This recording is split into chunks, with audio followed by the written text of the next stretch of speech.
Hi everyone, I realise I've not been on for a while. I've been super busy with work and various other things, so I thought I'd just show you a couple of the latest things I've made. So I've got a set of 5 currant buns, which I think you've seen before, with the money bag, and I've actually done it up, but inside there are 5 pennies or 5 coins.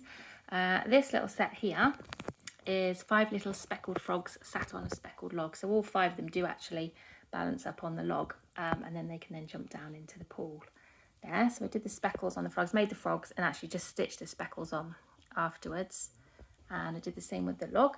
So the log was initially meant to be made hollow with some sort of plastic mesh inside, but that was proven to be a bit of a faff, so to be honest. And then I think you could store the frogs inside the log and stuff, but for what I'm charging for it, I've basically gone with a slightly easier version.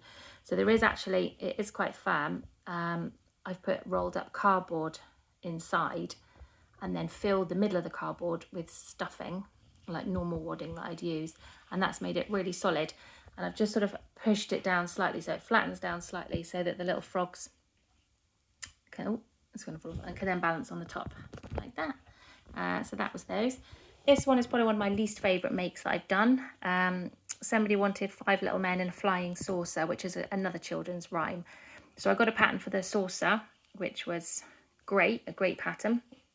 It came with a pattern for the aliens to go inside it, but the aliens looked really fiddly. So I thought I'd go for what I thought was going to be a simpler pattern, which was this. And yeah, I personally don't like them, but they were pretty easy to do, but and not too much sewing on, to sew their little arms on and sew their eyes on, and they are all the same. But next time I may or may not use the actual pattern that came with the flying saucer. But the main thing is the lady I've made them for is happy for them, and they all fit in the flying saucer, so that's great. The saucer was a great pattern. So that was those really. So I'm just going to give credit to the pattern makers, because they're not my patterns.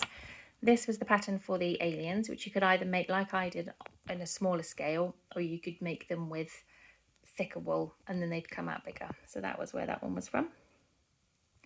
And this was the pattern with the flying saucer with the aliens. And the aliens do potentially look better, to be fair. Can't really see that very well, can you? But they had a lot of small parts to sew on, and I'm not really a fan of sewing. So yeah, that's where that was from, On a Whim Crochet. It does say there's minimal sewing involved in this pattern. Any bit to be sewn is the antenna, the alien's legs are crocheted in.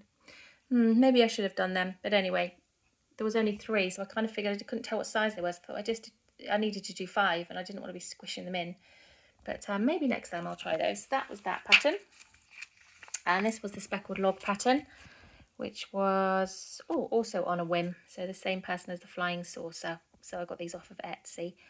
She's done her frogs in different sizes. I've done all my frogs exactly the same size. She's also done extra bits like little parts on the log there and some little lily pads and things to go on the pond. But to be honest, I was charging quite a cheap price for these, so I've done just sort of enough to make it sort of simple, and it's for very small children, so it's simpler for them. The pattern for the crochet currant buns is, it's away in here, but we have seen that one before, so I have given credit to that pattern maker previously. I don't think it says there, does it? No. Oh, there you go, there's the first page, just so that we can see. This doesn't actually say on there, does it? I don't think, who actually made that. No. But it's not my pattern. If you search on Etsy for that, you will come up with that pattern, which is a great one. As you know, I've done lots. I'm now on to my last actual order that I've got at the minute, because I've tried to sort of withhold any orders for the moment because I've got such a lot to do. I'm doing 2 more sets of the matching turtle game, so I'm just actually out in the garden, so I've just started them outside. So we'll go out and have a quick peek at them, and also have a quick look at Neddy asleep out in the sun. So we'll pop out to the garden now. I thought we'd stop and say a quick hello to the guinea pigs on the way over. There's Violet. She thinks we've got something for her. I'll get you something in a minute. And there's Buttercup. What is it? They are in the same cage. This is just the divider. They obviously go over the ramp that we've spoken about before. What do you want? I have to get them a little something. Right, we'll go see the Ned, and that'll be it for today. And that's the start of the turtle patterns in there. And then Neddy's over here.